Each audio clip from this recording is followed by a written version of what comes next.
Hello, everybody, and welcome Back to Basics. We are now going strong into the book of Exodus, and I'm still Pastor Don. Go figure, hasn't changed. Booking a bit in, and I'm still the same guy. And I am joined by the lovely, magnificent, wonderful, insert adjective here, Courtney Fraley. Yo, So I am today, here as always. Well, almost always. Almost always. yeah, we have had the occasional guest pop in, but for the most part, you've been consistent. We haven't yet managed to pull one off without me yet, but I think there will be a time. Um, There so you go again with the little hints like nudge, nudge, go to seminary. No. And I you like that because you're gonna try and pull that up in like 12 years time when yeah. Ugh. I'm just gonna put this conversation on a loop, and I'll just play it when you finally do. Um, in any case, today we are going to be starting our journey into Exodus chapter 3. Now, unlike Exodus chapter 2, where we just leaned into that bad boy and it turned out there was more in there than we thought, and we wound up getting 2 episodes out of the deal, today we are specifically aware of the fact that this is gonna have a lot in it. So we are going to do the first Exodus chat. 3 is kind of a big deal. A little bit of a big deal. We have two major things in Exodus chapter 3. The first chunk, which we're going to look at today, is Moses and the burning bush. Kind of a big deal. Yeah. And then Yeah. the second Sorry. half.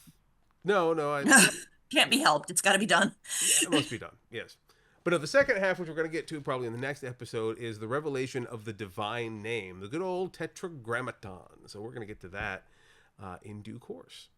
For today, though, we're going to be looking at the very first ad for an STD, Moses and the Burning Bush. And starting out on that note, Courtney, you want to read it for us? Take it away. All right. Um, Moses at the burning bush. Moses was keeping the flock of his father-in-law Jethro, the priest of Midian. He led his flock beyond the wilderness and came to Mount Horeb, the mountain of God. There, the angel of the Lord appeared to him in a flame of fire out of a bush. He looked, and the bush was blazing, yet it was not consumed. Then Moses said, I must turn aside and look at this great sight and see why the bush has not burned up.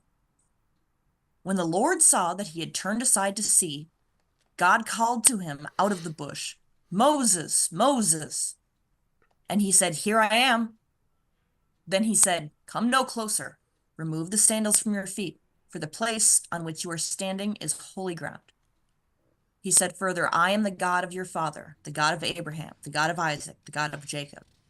And Moses hid his face, for he was afraid to look at God. Then the Lord said, I have observed the misery of my people who are in Egypt. I have heard their cry on account of their taskmasters. Indeed, I know their sufferings, and I have come down to deliver them from the Egyptians and to bring them up out of that land to a good and spacious land, to a land flowing with milk and honey, to the country of the Canaanites, the Hittites, the Amorites, the Perizzites, the Hivites, and the Jebusites. The cry of the Israelites has now come to me. I have also seen how the Egyptians oppress them. Now go. I am sending you to Pharaoh to bring my people, the Israelites, out of Egypt. But Moses said to God, Who am I that I should go to Pharaoh and bring the Israelites out of Egypt? He said, I will be with you, and this shall be the sign for you that it is I who sent you.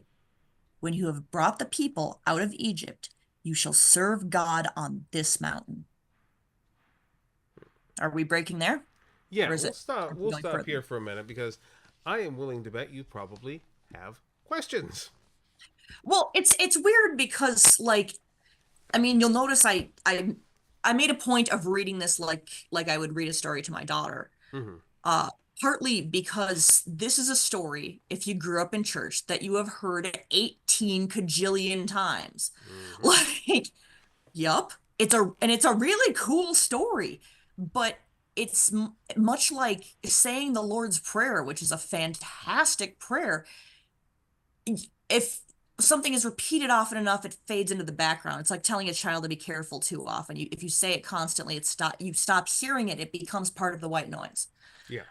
So, I made it a point to try and read it fairly freshly, but it's also fairly straightforward. God very obviously reveals himself to Moses, and Moses is very respectful. The holiness is established, and then God says, "Hey, fuck these slavers.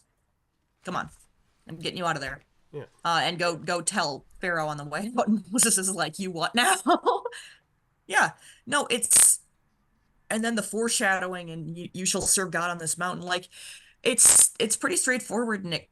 Like, but at the same time, there's a lot of interesting details that I want to try and come at as a critic because I think that's part of the point of having me on this show. Well, yeah, and like being a Because little my faith critical is of the at like so much text. stronger of a point than it's been at other points Yeah, in my life. And well, so being I'm just critical like, of the this is text, really awesome.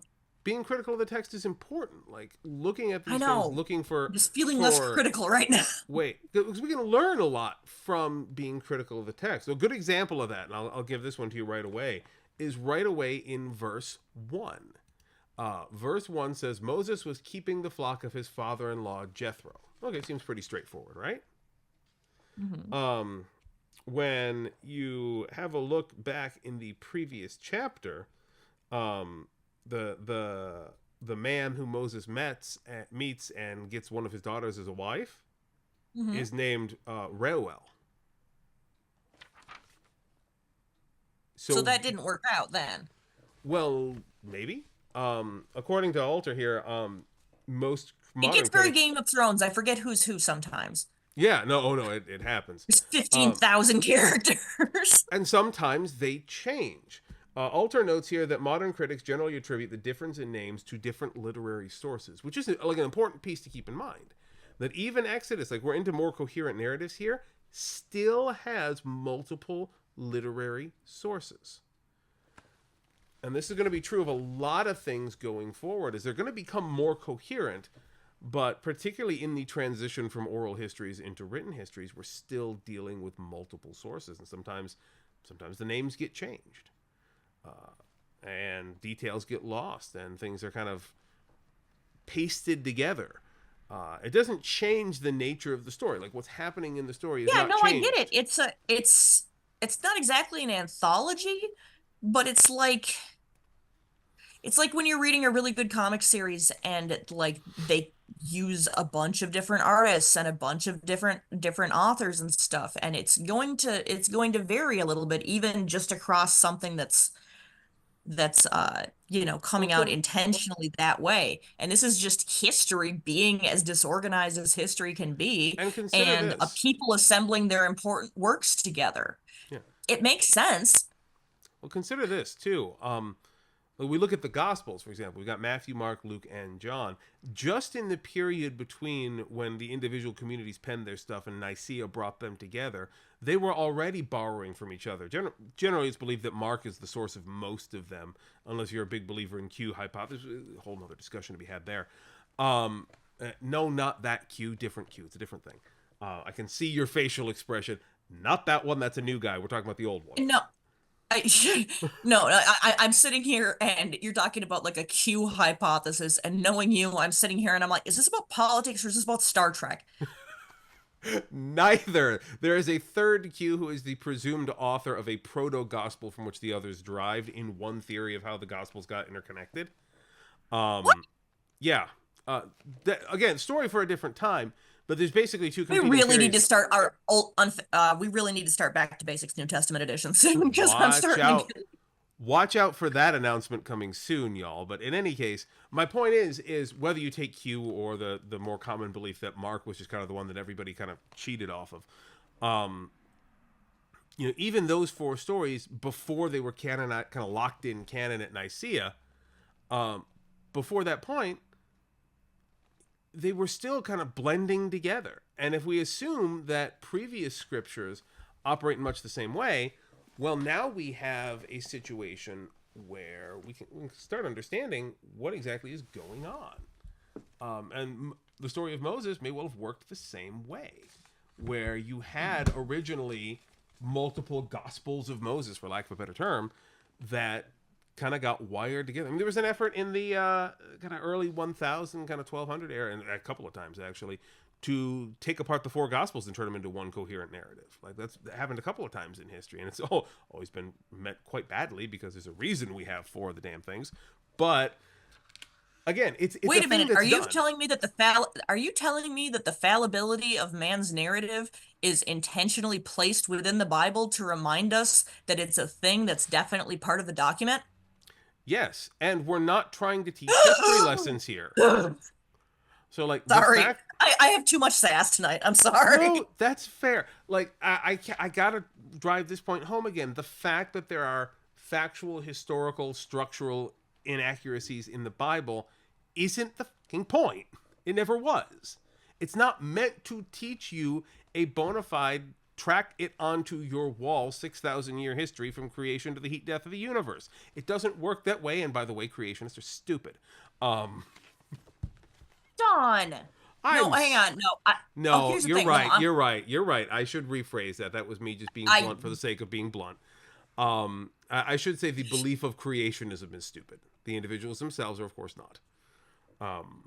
you can say the belief of like absolute literal creationism is, would that be heresy because it's against what's in the Bible?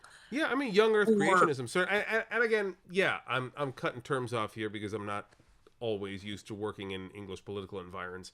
But I'm specifically referring to, of course, young Earth creationism, the belief that the Earth is only 6,000 years old and science is a lie and the dinosaurs were traps that God hid in the Earth to confuse.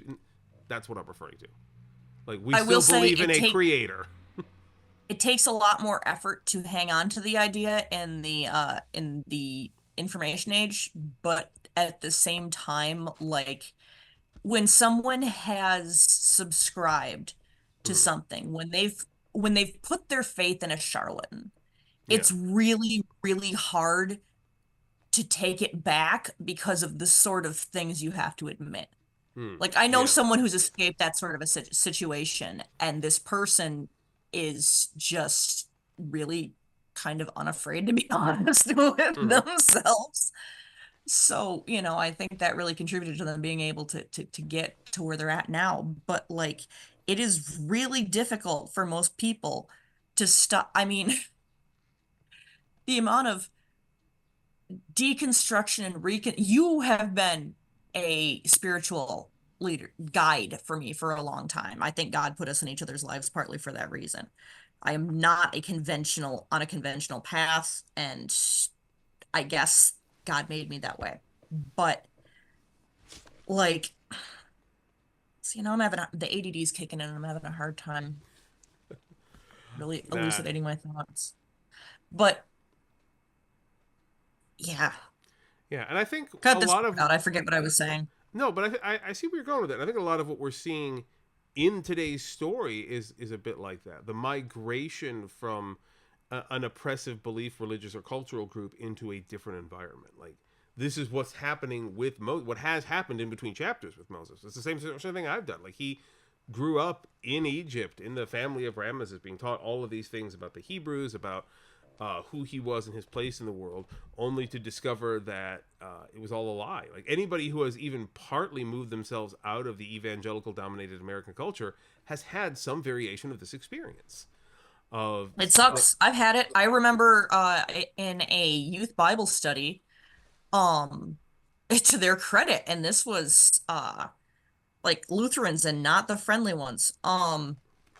Things have changed a lot over the last couple of mm, decades, but anyway, it had a, youth pastor who was saying that like the Antichrist and the rapture weren't like specific literal individual instances that they like basically getting towards a lot of what we've been talking about in our Bible study. And I legit like as a teenager, I am not kidding, like thought that that this was like Satan testing me or something like that. And like I wasn't where I was supposed to be in this church and stuff like that. And like yeah. I- it's it's very difficult. And it's tough because we all want to feel like we're the heroes in some never ending or soon to be ended great battle. And the idea that Yeah. we are just here to chip away at hatred with a toothpick of love is a much less exciting message, to be honest. Like, we want to be vanquishing dragons when what we're really supposed to be doing is feeding sheep. We if we focus so much on our own apocalypse, we become it. Yeah, very true. It's willing it into existence. And some of these, I will say, some of these fuckers, and there's no love lost. God bless them, and please change their hearts and minds. But the people who like time time to get the video flagged. The people who actively root for conflict in the Middle East because they think it'll be the sign that Jesus is coming back and going to lift Fun them up fact into that the air. fun fact and plug for our Bible study in the book of Revelation. None of that's in the Bible. There's no such thing as the rapture. Tell your friends. Yeah, not there. Sorry. Do you know what a fucking relief that has been with this, Aurora Borealis being visible as far south as like Georgia and like just crazy sunstorms and again, war in the Middle East and just all kinds of crazy shit going on. Dude, if I was still an evangelical, I would think it was the end of the fucking world every day. I'd probably be having a stroke. A lot of them are. Like, Like, I would not have any peace in my life. I'm so glad to have found out that it's an that's issue. not part of the And deal. again, That's not how I any of this works. at the risk of diverting from Moses to the Gospels, the whole point was for us to have peace and go out in love, not to spend our life in a constant state of panic. Go in peace to love and serve the Lord. Yeah, you know, Yeah, that I thing believe that is the end of many a church service. exactly. In any case, back to Moses. Um, Yeah, sorry. Let's talk about let's Big Mo. let's, if we Big will, Mo and his go fantastic back. journey. Let's go back to the basics. I had to. Getting I'm too old sorry, for I this had shit. to. Keep going. Um, so yeah, so like this is something I really like to focus on, is that the cultural motion of Moses here. And this is a point that, oh my God, we never talk about. God could have very easily exploded into flame in any object in the royal palace or in Egypt anywhere. But Mhm. God was not visible to Moses until Moses had left the empire, until he turned his back on the empire, gone out into the world, and surrendered the power and the privilege that he had in the first place. You, Don't high horse me. I want to fix my country. so did Moses. But here's the thing: I'm not saying you have to move out of America in order to do any good. That's not what I'm saying. What I'm All right. saying is that Moses could not glimpse God while he was still thinking like an Egyptian patriot. Fair enough.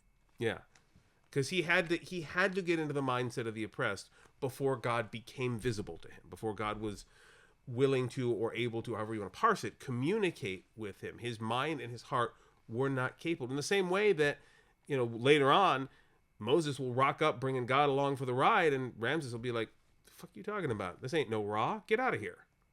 Like that, there's a disconnect that happens when you are embracing power that cannot be fulfilled until you set it aside. Now, admittedly, Moses did that with murder, which isn't, you know, the best way, but still, the larger point is I think, broadly accurate. You look like you got a confused looking at the scripture face on. No, yeah, that's exactly what it is. I just went back to the past chapter, and while you were talking about that, was skimming to try and get context for the beginning of it because I mean, we're probably going to end up having to split this into an extra at some point because we got so sidetracked. But, um, just the priest of Midian thing is consistent with Yeah. chapter two. Mm-hmm. Um, yeah, but it was like Reuel, Yeah. Ruel, Yeah. Reuel. Reuel. It's Could be pronounced. vowel combinations. Reuel or Revuel, possibly. Like the U and V combinations are kind of close in Hebrew. I'm kind of surprised to see so many vowels in close succession considering what you said about like the consonant only writing. Well, it's written consonant only. That doesn't mean there aren't vowels. It just means they're not indicated in the written text. Yeah, it just seems like it would make your name hard to write. If you're an English speaker, certainly, but you know, Yeah, no, sorry, I'm probably giving like ridiculous looks to the camera as I'm doing this. Um, because it really does lead directly into Yeah. chapter 3 and give you the context and everything. Yeah, no, So I we're think we rolling talked about forward. I think we talked about the whole priest of Midian thing. Yeah, we've gone through bits of that, yeah. But Um, now we of course get to the main event, which is the igniting of the foliage, for lack of a better term. So, what are your thoughts on that? on igniting some foliage. Well, I know you like to ignite certain types of foliage quite handily. Um, But no, it I have heard more like weird theories and stuff about a bush that was burning but wasn't consumed and like how to scientifically explain that. mhm. Is there anything possible? Like, is there anything that you know of? I can't remember what any of it was at this point, There's but all sorts of things, and there have been theories abounding as to what the hell this was for. Well, I don't know, about 6,000 years, something like that. Like the thing about it is, for a supernatural encounter, the main idea is what the fuck. Like, so of course there's going to be things. Alter notes that the word used for bush here is the Hebrew seneh, which is a relatively rare word, and is literally placed to imitate the alternative name for Mount Horeb, which is Sinai. So it's got phonetic similarity to that. So it's meant to have kind of a George Lucas esque poetic rhyming sort of actuality happening there. As such, yeah. that literary choice puts us in a situation where, okay, the word didn't tell us specifically what the bush was and what the hell it means for it to be. It burning with fire but not consumed. Um, Again, none of this is meant to be taken as a guide for physics. So what we see here is it was a bush, it was on fire, it didn't burn up. We're not meant to dig into that super hard because it's meant to create an image. It's not meant to be like, okay, we need to get down here and take the physics out. How much of this is legend and how much of this is historical? Genuinely. Like, do we have any idea? Of course not. Like, and that's the point. Like, the the I mean, Bible we is have a not hard about enough time keeping our own history of the last couple of 100 years straight, right. We've but only had functional history for maybe a couple hundred years. Like, I mean, keep in mind at this far of a remove, there isn't a divide between legend and history. Like, it just there isn't one. Some of this we can get at you'd through have to go look to yeah, know what actually happened. yeah, and unless you got a TARDIS in your back pocket, that ain't happening.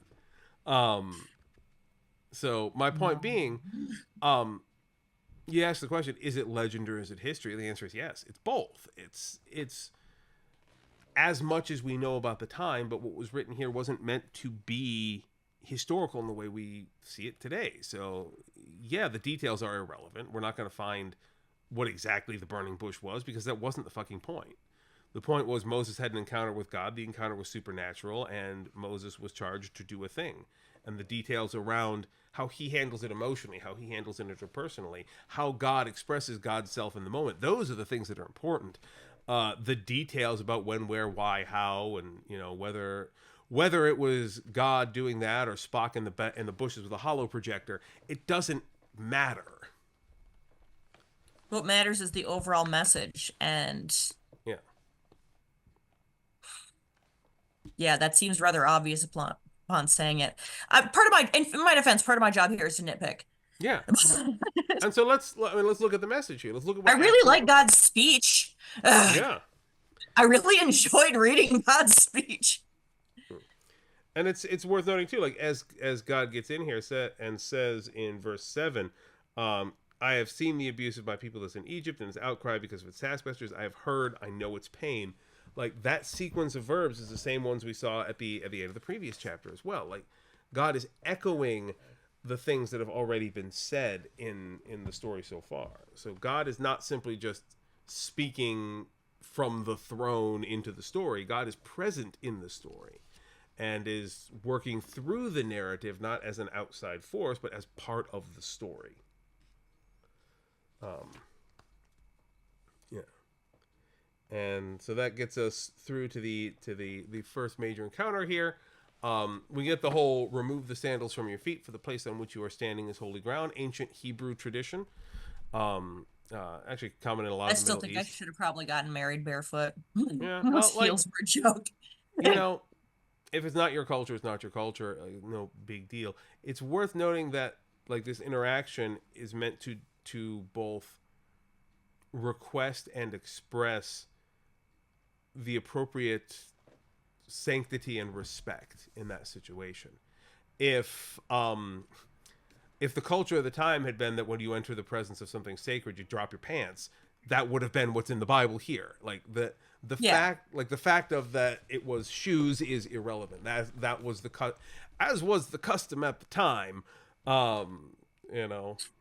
Excuse me, as like a half-assed pseudo-practicing witch, and just someone who's into a lot of just spiritual and that kind of stuff, the stuff that a lot that most churches would be like, you know, Mm-hmm, but you're just adding props to your prayer. You're pretty much good. I find connecting with the ground I'm walking on mm-hmm. barefoot to be very grounding Yeah. and connecting to where I am, what I'm doing, just grounding and clarifying. Mm-hmm. And a lot of people seem to have that experience. I mean, the big joke is touch grass, but no, seriously, go touch grass. Yeah. Like, And put it's your worth feet in the dirt, stand there for a minute, be a house plant, you'll feel better. and it's worth You noting that need sun and dirt. God chooses to express the divine self through nature in this most not well documented, well revisited experience in the biblical story. God, It's where I most often see God's face is in nature. How do you right? look at the curvature of the Milky Way in the sky, or even just the smattering of lights that you can see in like a small town still up over your head, Yeah, and know what's going on up out there, that we're smart enough to have figured out what's going on up there and not just see the face of right. God. And I'll consider, never understand people who have to divorce science from religion. No, which no, science is historically the in the church we've never poetry that done. describes God. Yeah, we've never done that in the church. But anyway, I mean, others have, but like the actual faith, Sorry, no I'm so nature. ranty tonight. I just got like snark overload going on. That's perfectly fair. Totally fair. I like the smart snark. Bring the snark.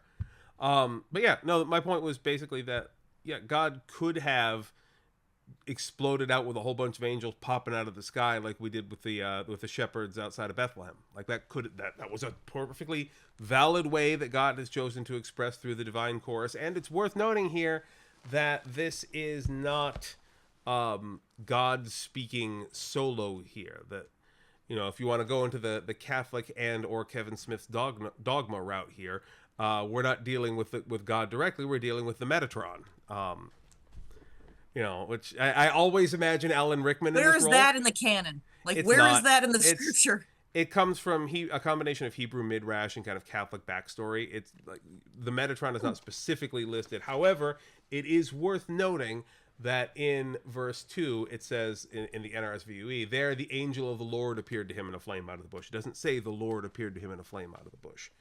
And in altars, we have the Lord's messenger being the more appropriate term. It's when we have just pretty much every instance of somebody spoke to God, the Bible itself uses the term God's messenger. So we almost never get God in a direct one-to-one. And I may be eating my words on this when we look at this, when we get to the Ten Commandments in the mountain later on. I'm pretty sure that is one of the examples where we don't have the messenger, which is why Moses loses a whole bunch of years on the way down the mountain. But in general, it is done through an intermediary. And this is a changeover, too, from the way God has interacted with humanity in the past. Because in the garden, God was walking alongside, all anthropomorphized like the rest of us.